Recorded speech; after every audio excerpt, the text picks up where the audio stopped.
नमस्कार, मी पंजाब डक. आजचा खास करून अंदाज देण्याचं कारण की राज्यामध्ये आज काही काही ठिकाणी अतिमुसळधार पाऊस होणार आहे, अतिवृष्टी होणार आहे. म्हणून हा काही जिल्ह्यात होणार आहे, त्याच जिल्ह्यातल्या शेतकऱ्यांना आनंद लक्ष द्यायचा.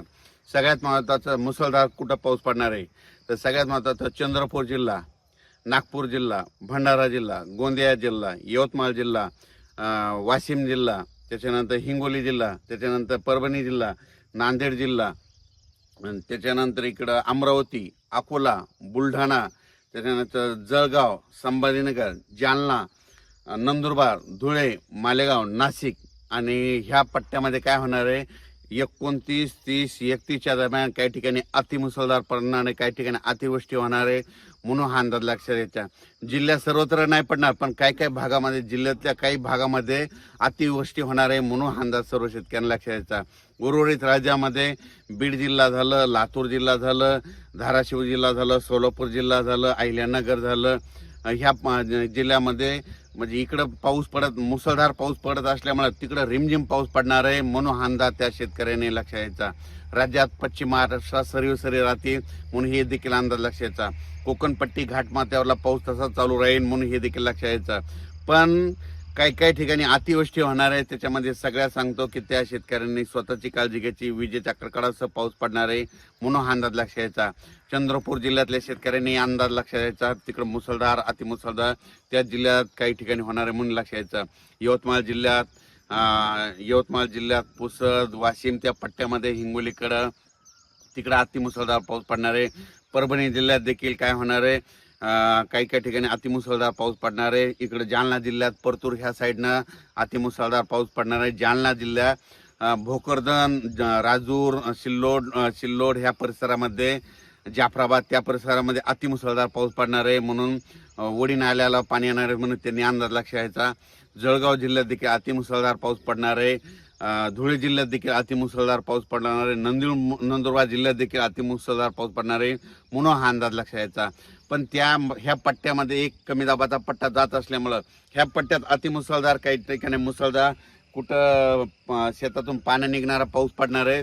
म्हणून काय होणार आहे, इकडं परत सांगतो की बीड जिल्हा, लातूर जिल्हा, धाराशिव जिल्हा, सोलापूर जिल्हा, अहिल्यानगर तिकडं मात्र रिमझिम पाऊस राहणार आहे. म्हणून हा अंदाज शेतकऱ्यांनी लक्षात घ्यायचा. कोल्हापूर, सांगली, जत, इकडं पुणे तिकडं मात्र सरी चालू राहतील म्हणून हे अंदाज लक्षात घ्यायचा. कर्नाटकमध्ये देखील पाऊस पडणार आहे म्हणून लक्षात घ्यायचा. आणि सोलापूर जिल्ह्यासाठी खास करून आनंदाची बातमी, सोलापूर, धाराशिव, लातूर तुमच्याकडे मात्र 5 तारखेपर्यंत म्हणजे ह्या 3-4 जिल्ह्याला, सोलापूर जिल्हा, लातूर जिल्हा, धाराशिव जिल्हा, नांदेड जिल्हा 5 तारखेपर्यंत चांगला पाऊस राहणार आहे. म्हणून तुमच्या पेरण्या व्यवस्थित होणार आहे. म्हणून तुमच्यासाठी आनंदाची बातमी. आता हे आज 29 पासून देखील पाऊस पडणार आहे, पण तुमच्या इकडे 5 तारखेपर्यंत पावसाचा मुक्काम आहे म्हणून हे लक्षात घ्यायचं. पण मात्र इकडे जालना जिल्ह्यामध्ये बऱ्याच शेतकऱ्याचे फोन आले की तिकडं आमच्या नदीला पाणी नाही. तिकडं मात्र ते खडकपूर्णा जे धरण आहे त्या कॅचमेंट एरियात पाऊस पडणार आहे म्हणून त्या नदीला पाणी येणार आहे आणि त्या धरणात देखील पाणी येणार आहे म्हणून हा अंदाज त्या शेतकऱ्यांना लक्षात घ्यायचा. विदर्भात देखील मेकर, बुलढाणा तिकडल्या शेगाव, खामगाव, चिखली, नांदुरा घाटाच्या खाली बुलढाणा जिल्ह्यात देखील अतिमुसळधार पाऊस पडणार आहे म्हणून त्यांनी देखील लगेच अंदाज लक्षात घ्यायचा. अकोला जिल्ह्यात अकोट त्या परिसरात, अचलपूर, दर्यापूर त्या परिसरात, मोर्शी त्या परिसरात देखील अतिमुसळधार पाऊस पडणार आहे म्हणून अंदाज लक्षात घ्यायचा. यवतमाळ जिल्ह्यामध्ये पुसद, दारवा त्या परिसरामध्ये, त्याच्यानंतर इकडे नागपूर, रामटेक, उमरेड त्या परिसरात अतिमुसळधार पाऊस पडणार आहे म्हणून हा अंदाज लक्षात घ्यायचा. त्याच्यामध्ये राज्यात मात्र एक कमी दाबाचा पट्टा काय होणार आहे, मध्य प्रदेश आणि मराठवाड्याच्या, महाराष्ट्राच्या बाँड्रीवर जात असल्यामुळं ह्या जिल्ह्यामध्ये अतिमुसळधार पाऊस पडणार आहे. त्याच्यामुळं इकडल्या बाकीच्या जिल्ह्यामध्ये रिमझिम पाऊस राहील. पण हे जे जिल्ह्याचे नाव सांगितले जवळपास 18-19 जिल्हे तिथं मात्र अतिमुसळधार पाऊस पडणार आहे म्हणून अंदाज लक्षात घ्यायचा.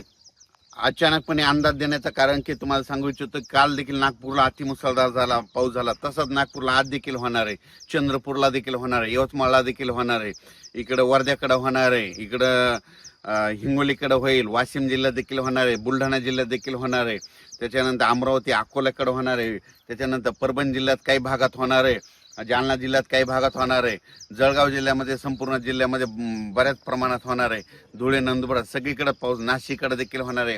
म्हणून त्याच्यामुळे परत गोदावरी नदीला देखील पाणी येणार आहे म्हणून अंदाज लक्षात यायचा. हे जे म्हणजे ज्या नदी नाल्याला पाणी आलं नव्हतं ह्या पावसात मध्ये त्या भागात पाऊस येणार आहे म्हणून अंदाज लक्षात यायचा. पण तुम्हाला सांगतो पश्चिम महाराष्ट्रातल्या शेतकऱ्याला सांगू इच्छितो की सोलापूर, सांगली, सातारा, कोल्हापूर ह्या परिसरातला ऑगस्टच्या शेवटच्या आठवड्यात म्हणजे शेवटच्या आठवड्यात माझा परत तुमच्या इकडे एक मोठा पाऊस असाच येणार आहे म्हणून त्यांनाही देखील अंदाज लक्षात यायचा.